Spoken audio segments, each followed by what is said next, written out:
Good afternoon, viewers, and welcome to Amazing Foundation Ministries International Parents Corner. My name is Toluwalope Daunsi, and today I'll be talking about our children's reason for living. Children's reason for living. In other words, what's the purpose for giving back to that child that you have? It doesn't matter their age, whether they're babies or they're grown up. What is the purpose of bringing up that child? And we'll be looking into the example of Samson. And this will be found in the book of Judges chapter 13 and chapter 14. Judges, in actual fact, we can actually look into Judges chapter 13 to chapter 16. But the reason for that child, the reason for which that child has been given birth to, it is not surprising to find out that sometimes when we're about to give birth to a child, we go through some pain and we utter some statements when that child is about to be born. You know, maybe we're going through, maybe the mom is at the point of death, or the dad, maybe something's happened and you've made the statements. It is important for you to know that whatever statement you made at that time, God counts it a lot. God counts it. No wonder sometimes they say when a mother is about to give birth, don't say negative things about your child or about the family or about the father, because it often comes to pass. Well, I haven't tested it, and I don't want to. However, I would like to talk to you so much about that child that you have, those children, those anointed children, those wonderful servants of God that you have. Now, if we look into the case of Samson, what preceded Samson's birth was this. In the book of Judges chapter 13, the children of Israel, they did evil in the sight of the Lord. And they were already receiving punishment from the Philistines for 40 years.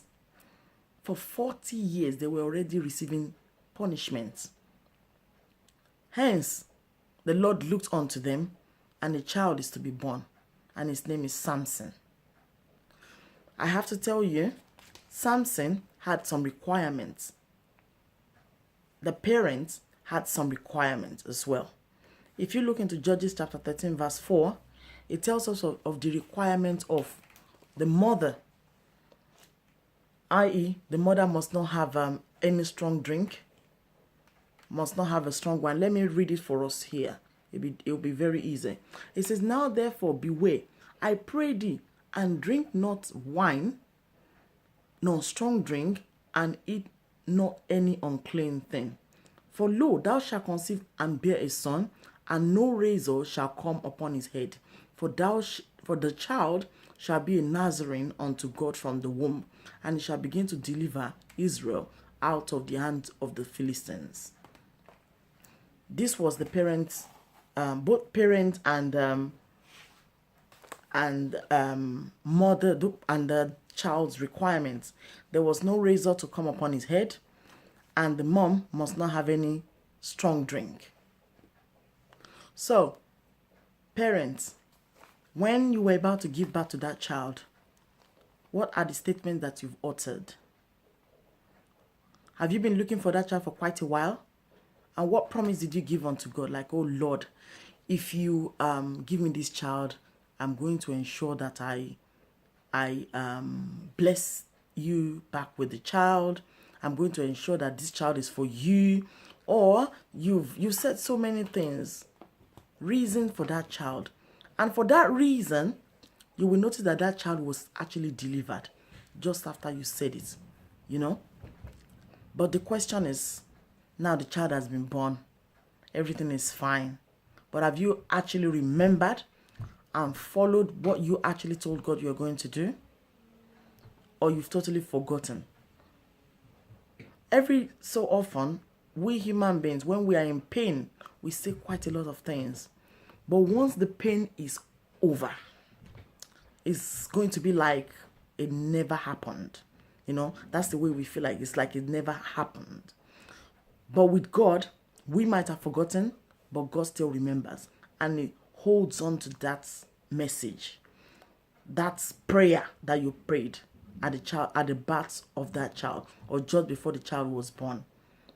So my advice today to you today, parent, is find out the reason for that child's leaving. Some of us, just before the child was born, you've actually been told either in your vision what that child is going to do.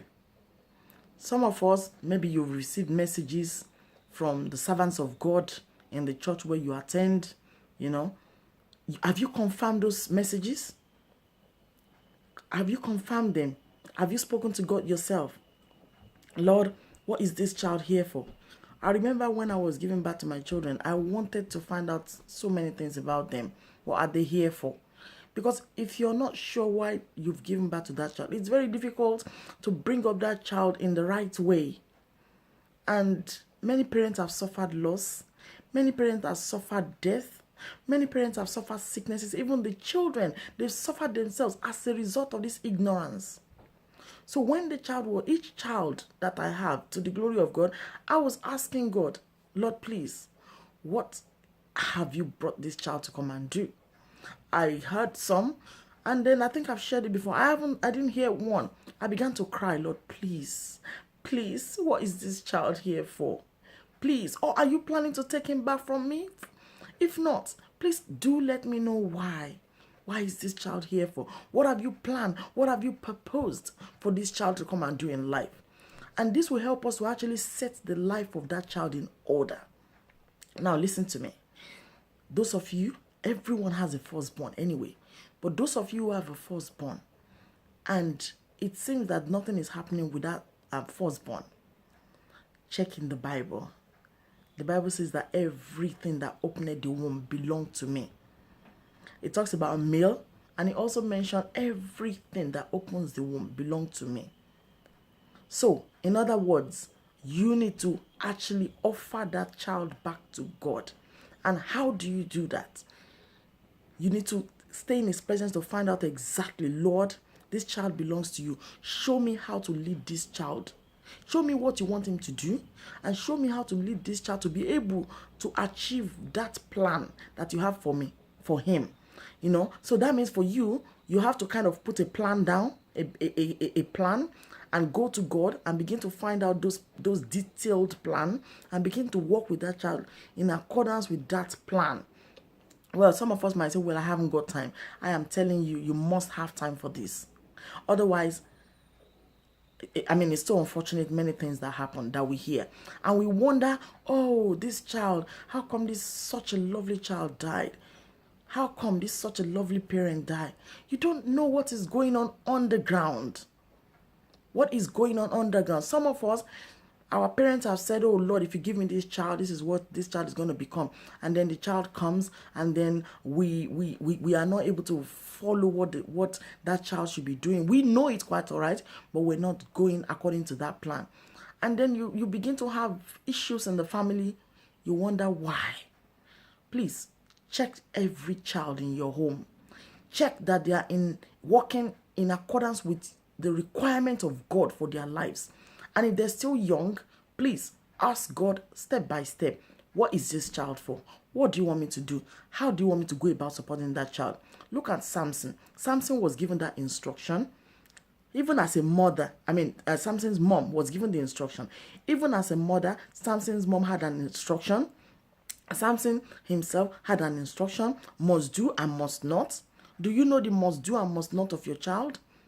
These are not the must do and must not that you hear about.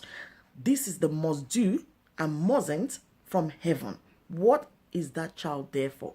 What is the purpose? What are the do's and don'ts? What are the things that the Lord wants that child to do? That is the only way that child can receive a breakthrough in life. Otherwise, it turns out negative. And we look at the ratio of firstborn that are not in that very great position that God has proposed for them. Check them out. They are actually offered to God. They are first fruits. They are to be offered to God, whether boy or girl. And if they're not offered, they should be doing the work of God. Especially however the Lord wants them to do, they should be functioning fully in it. That is the only way they can receive their blessing, their breakthrough. And when they receive their breakthrough, you as a parent, you'll be so happy. You will receive your own breakthrough. Everything will be fine with you. But without that, many of us are suffering in silence and we're not sure. Please, please, please, and please, I beg you in the name of the Lord, check with God every child that you have. What is their purpose? What are their purposes in life? And begin to, don't wait until they grow up. Don't say, well, I have a friend, I was telling them this same message and they're thinking, oh yeah, when the child grows up a bit more, then we'll begin to put them in line. By that time, it will be too late. Begin to put that child in line from now on. Even if it's a baby, get God's songs here from now on, and begin to get resources. Begin to go for training in order to be able to bring up that child in the line, in the way that God actually wants you to do. And I pray that as you do that, God will bless you. God will lead you. We are here. If you want further information, if you want support to be able to find out, if you know what to do already, but you don't know how to go about it, we're here to support you. Until next time, feel free to enjoy yourself in the presence of God, find out so much about your child from God, and stay blessed. Thank you. Bye.